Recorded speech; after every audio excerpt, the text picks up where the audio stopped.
My name is Alex. I have an Instagram and YouTube Love Sugar show. So I want to invite you both to the interview and thank you for your time.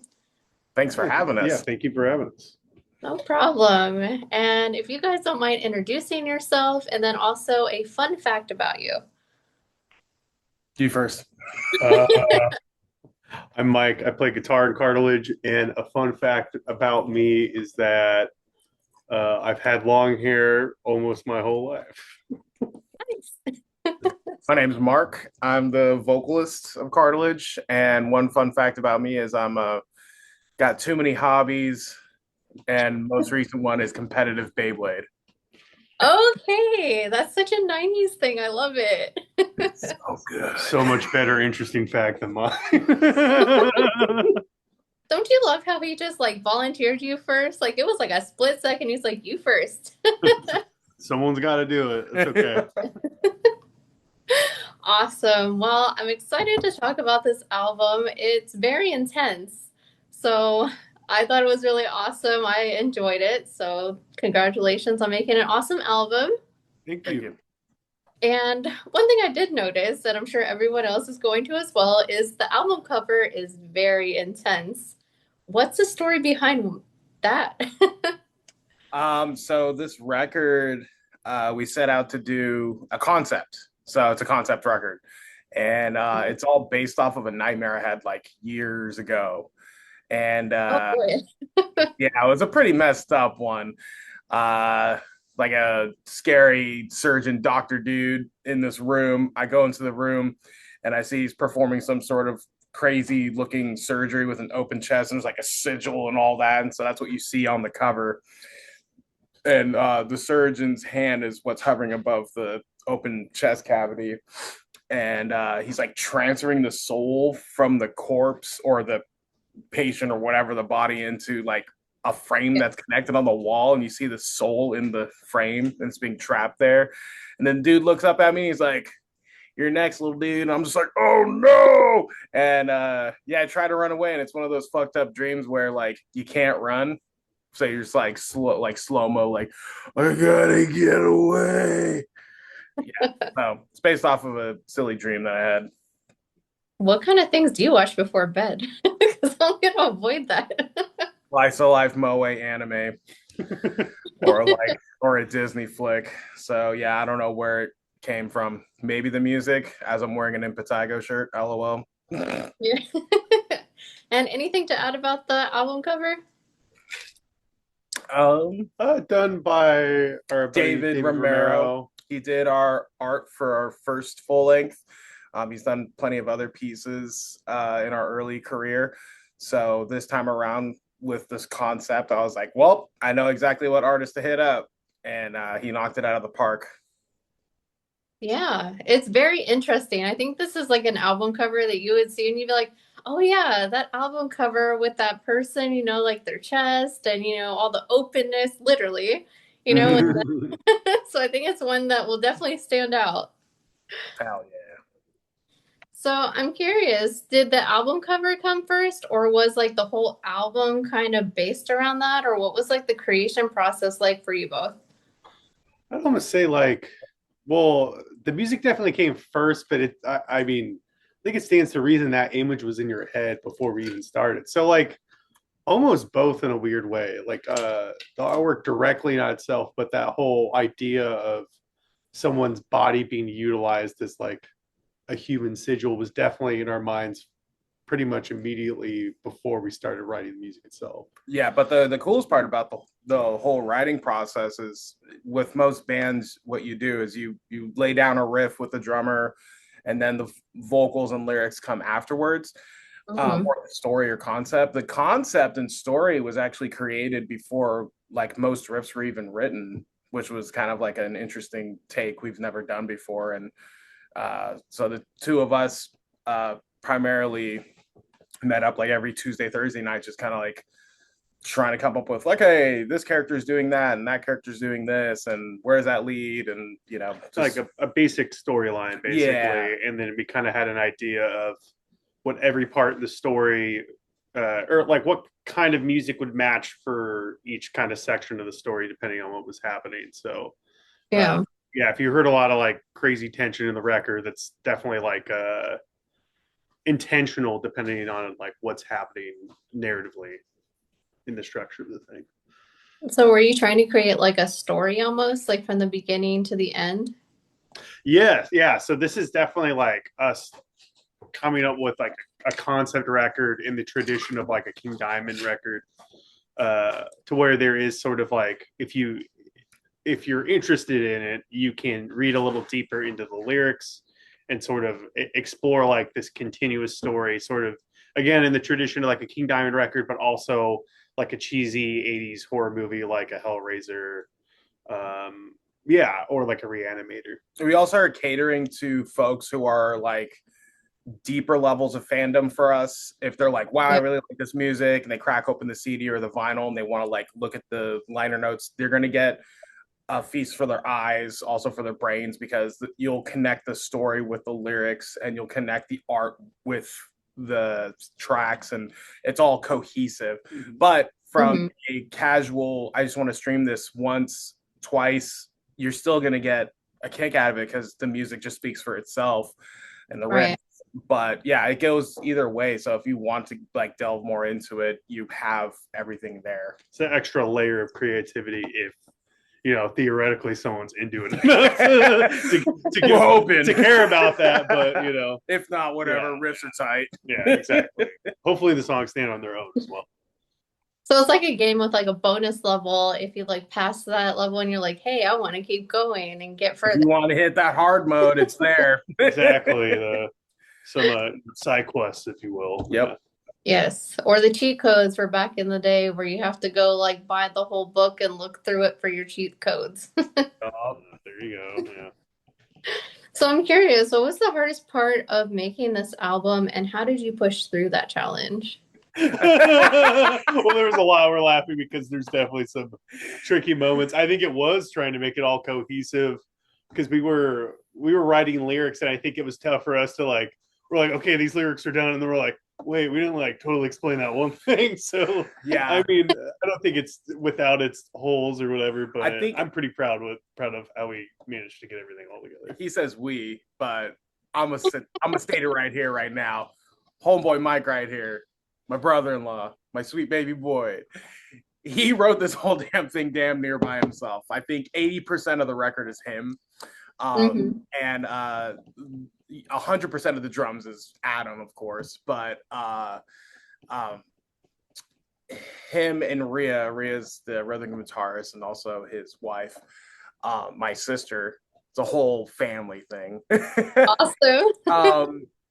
They helped immensely with the lyrical and vocal patterns because I was just like, when you're talking about what was like the most like challenging part of this, for me, it was like I couldn't write shit. So I pulled a corpse grinder, if you're not familiar, and like basically just did the vocal delivery rather than writing everything and then the delivery of the vocals and lyrics. I just kind of like teamed up with the two of them after being, just like stomping out a bunch of like stressful moment in my life being like, hey, yo, so I can't do this. Can y'all help? I mean, it was a tall order to do, dude. So, we got it done. Yeah, we got it done. Yeah. And it was one of those things where we were recording it because Mike, would you say that's producing? You engineered and produced the... I don't know what producing means. I don't know. We recorded it in our garage, the vocal deliveries. And, it's one of those things where like you're so like, like tunnel visioned with it that we don't know what it's going to sound like because we're doing it. We're like so wrapped up in it. We were like, is this even good? So, we got lucky and, sure enough, the end result, we were, very satisfied with. We're satisfied and proud with it. So, yeah, that's always good. So, yeah, everyone has their different stresses and yeah. This guy did it's all like good. It's got a bit of a gray streak in my hair now, but it was worth it. I had that before. Okay. Some people say it's like a style of fashion, so you got it for free. So there you go. Yeah. Well, yeah. It definitely looks intentional. I promise it's not though. Rock and roll. Yeah. So because it's like kind of a family dynamic, would you say like that helps the band, or do you think sometimes it's like a negative thing? I think it overall helps. We I maybe think have it's a like positive. our little squabbles or something, but like I think it actually is like a massive benefit Yeah. because we all have like great this great vibes around each other, and also I think our comfortability with each other really shows through on stage. Like we get Yeah. really pretty goofy, like making faces with each other, or leaning on each other. So I think it really helps with the stage presence of the band because Mhm.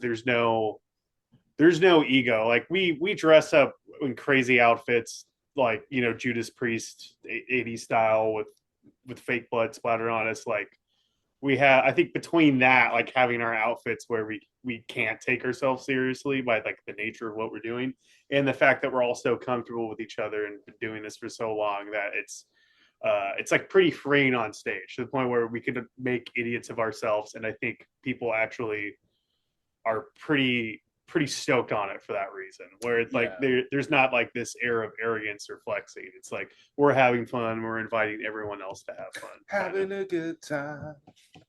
Awesome. Well, it sounds like it's definitely fun at the show too for fans as well. So that's a plus. Oh yeah. Hell yeah. That's the hope. So it sounds like the band dynamic is pretty fun, goofy, kind of lighthearted. So is there any like memorable memories from the recording process that you want to share? I mean, I feel like there's some less fun ones and there's some pretty fun. I know. I keep thinking of I don't know. There's like this dumb inside joke of there's a lyric in one of the songs where Oh, because what it's do a you? narrative, what are you doing here? And Yeah. then Marky kept poking out of the vocal booth and poking at or pointing at me, What are saying, you "What are you doing doing here? here?" Yeah, there's that, and then I had this constant Stallone, like Yeah, the terrible Stallone. Yeah, Stallone, like accent, or wait, yeah, what do you impression. impression Yeah, accent? The Stallone, but yeah. and so anytime he'd be like, "All right, you ready?" Yeah, go ahead, lay it on me. Like, hey, Go ahead, Marky, that's pretty good, yeah, man. go ahead, That's a lay pretty it good on me. take, Marky. Yeah, I'm ready for the next take. Yeah, go ahead. Yeah. It's not very good right now because I'm Uh-huh. like on the spot, but believe Yeah. it's much better than what I was right now. Sounds like you had fun creating the album, so that's It always good. was. It was a lot of I think fun. It was stressful, but it it was was fun. stressful, but the dynamic between the three of us made it for like just a lot of fun. So Yeah, and bouncing ideas too, and like being like, yeah. "Oh, that's a great idea!" Like little stuff like that. Being creative, even though it was, But also the cohesiveness between the three of us. If we caught something that we initially thought was cool, and then if it was delivered or later we listened to it, we're like, yeah, we're all like usually on the same page. Like, no, that wasn't yeah, they're pretty it. good at being So there was no like objective. bumping of heads. Like we rarely do we ever bump heads. At least at like a really like big level. It's very like we squash it pretty Mhm. quick. Yeah. So I'm curious, was there like a moment where like a song or maybe an idea suddenly clicked and it kind of like changed the direction of the album? You know, I want to say a lot, but I'm struggling to think of any Yeah, I can't examples. think of anything off the top of my head, but there were moments where we were like, oh well, I think it started with like the story. Like there was a Yeah. lot of times where with the story we're like we had to change things and then it led to a whole like it changed Mhm. damn near the entire thing. So Connected a little better, or it was maybe a little more streamlined in a good way, yeah, like slimming down characters or stuff like that. yeah. Or some stuff I can think of is like there was some natural vocal deliveries. Marky started kind of leaning towards like doing a certain vocal style for certain lines that I think ended up working pretty well. Where we almost, I mean, I guess it was sort of our intention, but I felt like we didn't even really speak about it. Where you were like you almost gave different characters different voices to where Oh we yeah, kind of like fell into that kind of came yeah, pretty naturally. I mean, I'm sure we spoke about that beforehand. I don't know if you yeah. had like a real conscious effort of that, but I feel like that's something we stumbled upon Yeah. So tracking vocals. we originally had so there's different characters in the story, but Mhm. we went in with intentions of using a bunch of samples to kind of like push like the story like okay, you're going to hear the sound or the voice of, you know, this doctor or you're going to hear the voice of our protagonist, you're going to hear the voice of the protagonist's mother. Like Mm-hmm. we were going to have certain character voices for each and every one, but we kind of like we do still have that in there a little bit, but we're most the vocal delivery where I'm kind of almost doing like a macabre like Yeah. voice, um, kind of like highlights. Oh, it's this character saying Yeah. this lyric during this time. It ended up being like literally in the vocal delivery rather than like overdubs. Yeah. Where there are a handful of overdubs, but we wanted to be Yeah. pretty heavy on the overdubs. that was the original intention, which I think Yeah. it's actually ended up kind of light. Yeah. Uh, And it honestly just sounds much better because at the end of it, we're like, Yeah. oh, well, we listened to the whole record for the first time Yeah. all the way through, and we're like, wait, this is like perfect the way it is. So it's pretty dense too, so I feel like adding Yeah. additional stuff like that could just make Mhm. it overwhelming because we're both big on like in an extreme metal record, in a death metal record should be basically 30 minutes. Yeah. I'm not a big fan of if it death metal exceeds, records much longer than that. yeah, if it exceeds like Yeah. 30, 35 minutes, it kind of like you're, at least for my attention span, Yeah. sorry. Yeah. No, I don't want to listen to blast beats for that long, honestly. I mean, I do, but yeah, we love blast beats all the time. I was gonna say TikTok kind of ruined people's attention span because I can't even watch a 3-minute video on TikTok anymore. I'm like, oh, this is too long. Yeah. Minute and a half, but I can listen to a whole album, no problem. So I'm like, okay, it hasn't ruined it for me yet. So we're good. Good. So I'm curious, who in the band is the let's go try something insane, and who's the one who's like the more calm, stable person, like, oh, let's maybe stick to this instead? Well, I'm curious. Depends context. I feel like you're the more adventurous one, but I wouldn't say like Not too in an adventurous, insane. though. Yeah, I mean, not like Not in an absurd way. Yeah. I mean, I'll say absurd things almost in sarcasm, but then we kind Yeah. of have this weird pause. And we're like, okay, that's not too crazy, yeah, but definitely not at that degree. Like, yeah. I don't know. I feel like we're all. If you had to ascribe it to one person or the other, I would say I'm maybe a little bit more like try to play it safe, and maybe you're more. no, I don't think Well, you're. I don't think you're the. not creatively, but I just mean like Okay. I don't know in a general sense. No! It's hard to answer. Dude, you're the one. Hold on, let me give you an example. I won't say who in the band. There's 4 of us right now. So out of the 2 of us, I was like, hey, this kid was like, hey, can we have Cartilage play at the skate park? And Mike Yeah. was like, oh, I'm down. I'm not going to say who of the other 2 isn't exactly down, but that's kind of like an example. Like that sounds ridiculous, but Mike's down as fuck. I'm down as fuck. Like, I guess it just depends on the context. Yeah, context. Yeah. So sorry if that was we didn't really answer your question. Okay. We're all pretty adventurous. Yeah, I mean I would say so. Yeah.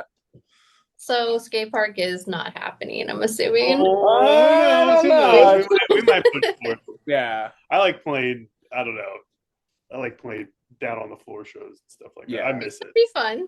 Yeah. It's like our local skate park that's like literally less than a 5-minute drive away from where we live. So Even better. It's like right there. literally. Yeah, I also like the idea of us wearing our ridiculous stuff and have all the stage stuff, but we're playing on concrete. Yeah. Like outside. It's kind of fun. I don't know. It's a great idea. I don't know. We'll see what happens. Coming soon to a skate park near you. I mean, fun fact, Napalm Death actually played at a skate park up in Northern California like a couple years ago on a tour. Okay. It was like supposed to be like an in-between day where they didn't do anything, but like a promoter like hit them up and said, hey, did you want to play a skate park? And sure enough, they were like, hell yeah. And it was great. Yeah. So I'm curious on this album, did you try anything new or maybe something that pushed you like outside of your comfort zone? Definitely Everything. Yeah, I think literally everything. Yeah. I mean, there's even like some tempos we hit that are we've never really hit before in terms of speed, which is a deliberate goal. And also pushing stuff compositionally on like my part. Like, yeah, I don't know. That sounds really highfalutin, but I mean, like trying to write like motifs or themes that come back, but not in a way that's so heavy-handed that like someone who's not interested in, I guess, the concept of the record would feel like I don't know, sort of isolated or would not be into it. So I would say that like musically that was pretty adventurous.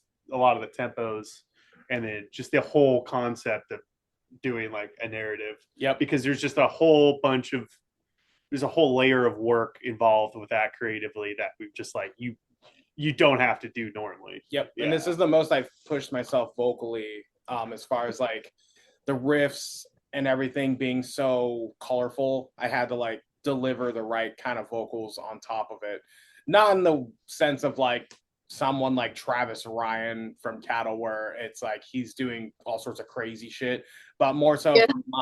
from my comfortability, I like broke out of it and, doing certain dual vocal parts and whatnot, or like certain deliveries in a way. So just pushed myself as much as I could without like without having to feel judged, because Mike was like at my side basically producing my vocals because he was the one recording them in the garage.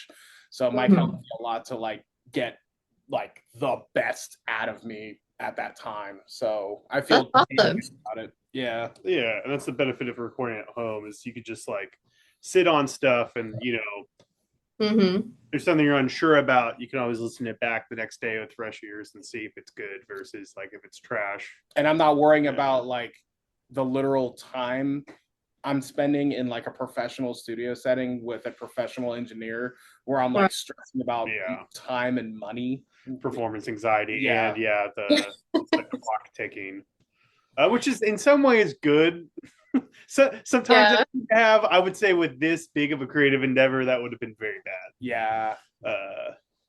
Because we were figuring out so much of it, how it worked with the narrative kind of as we were doing it. So yeah, I kind of think of like a taxi, when you get in and they start that meter and then you're stuck at like this stoplight for a really long time and it just keeps ticking. You're like, oh my gosh, just get me to my location, like turn green light. Yeah, 100%. I'm not trying to run into that again. Yeah. And for people who haven't gotten enough information about the album, how would you kind of describe this album to them? Like what they'll hear, what they'll feel, what kind of feelings you put into it? That's a good question. So I think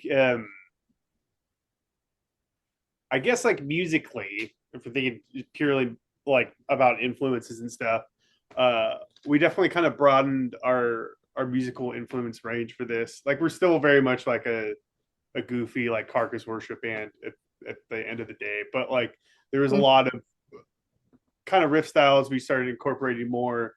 There's some more like riff styles. It's like a little bit more technical. There's also a lot of really like straight ahead heavy metal riffage in there too. Like I definitely have just like some straight up Merciful Fate and Iron Maiden riffs, which I think is sort of unique for this record. And that was something that we were really intentional in.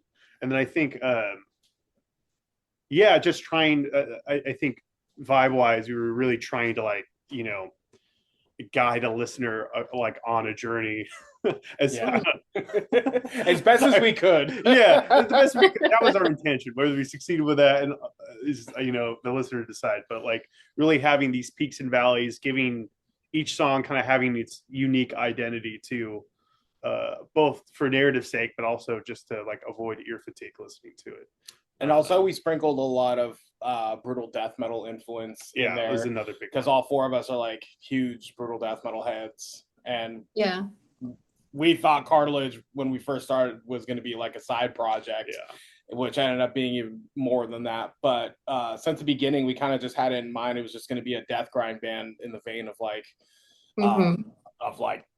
Carcass. But now that we're pushing ourselves, we're like, okay, well, let's add in more influences that we love and we've been listening to for so long, instead of just keeping ourselves in this little box. So and it was cool to incorporate the brutal death metal stuff too, because we all met playing in like brutal death metal bands, like with each other, like very like unique leader, like late 90s style unique leader kind of brutal death metal, like Kanyemi or like Gorgasm or something like that.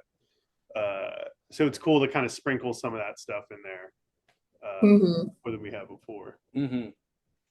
Yeah, one thing I definitely heard when I was listening to it is, I don't know how else to describe it except it was insane, but in the best way. because it wasn't like I was just like, okay, this is an album, it's like it just kept me listening because there was like more things on each song. So it was like an insane journey I went on. I don't know if that was the intention, but I'm like, this is awesome. I love chaos sometimes, so it was perfect. That's right. That was kind of Leprechaun flow, which Yeah. is good. Yeah.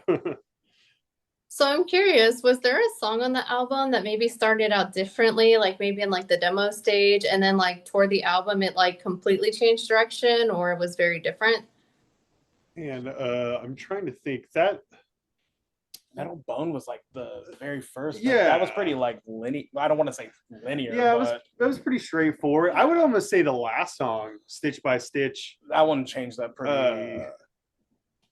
Yeah, totally. Yeah. Like, or I think just the vibe wise, it's a lot more mid tempo, and it has this kind of big like heavy metal mid section, which I don't think was really our intention. Like going into it, like I guess when it was first completely written, it's basically what you hear on the record. But I think when we're looking at like the outlining stage in terms of like the narrative, that was kind of uninspected. Yeah, Mhm. yeah, which is cool. And I would say the middle song too. Like I would say the most brutal death metal one. Oh Jesus. Yeah, Lymphatic Labyrinth. Like that was, I think originally going to be more of like instrumental intro into like a kind of more heavy metal thrash song was But the then- intention, but then it just became like Orgasm and Deicide basically. Yep. And it's funny because the sample wasn't even needed because of how it told its story through the pacing within the song. So it just worked out perfectly. It was like we listened back to it in the record, like it doesn't even need a sample at the beginning. That works. Yeah. And I think a lot too, Rhea, who did like a lot of really crucial lyric writing, she kind of stumbled on like what Marky was saying, like lyrical pacing that matched the music in a way that like I wasn't even 100% conceiving of when I wrote the music, and it actually worked out great. Hence why we didn't need that interlude in the middle, which is really cool. I think that happened a lot where like narratively it actually certain parts ended up working musically a little bit differently than maybe intended, but I think as a cohesive whole worked out actually for the better. Yeah. Well, that works. I'm just curious, what's next for the band? Because I know the album releases in September. So, yep, the record drops September 11th, and we hit the road September 15th through the 25th. So we'll be on the road with our buddies Goatia from the East Coast, some death metal sickness. Awesome. Well, that sounds like you guys have your work cut out for you. Ryan, damn it. In a good way, yeah. And then we'll be touring early next year too. Yep, we're working on some plans. So just hitting the road basically and supporting this. Yeah, come out, people. Oh yeah, please, dear God, please come. And I will let you let the audience know the name of the album, when it comes out, where they can get it, and where the shows will be. All the fun information. Okay, cool. So the record's called The Operating Altar. Isn't that the song? Wait, no. The record's called Operating. I tried to not mess this up. The record's called Operating Altar. The single was called Operating Altar. Anyway, almost the same thing. Yeah, it comes out September 11th. Through Everlasting Spew from Italy. You can find our merch and CDs on Indie Merch for the North Americas and Night Shift merch. And you can also check out Cartilage on Instagram, cartilage_gore, or you can just search up Cartilage San Francisco or something on Facebook. We have a Bandcamp. Check that out. Plenty of merch and cool stuff to find. We got a healthy catalog before this record. So yeah. Awesome. And for anyone watching this interview, don't worry, I got you. I always put all the links underneath the video so you guys can just click and you're right there. Makes it super easy. We like easy. Well, I want to thank you both for taking your time for doing the interview. It's been a blast. And once everything is uploaded, I'll make sure to tag you on everything so you can share it with your fans as well. Killer. Cool. Thank you. Thank you for having us.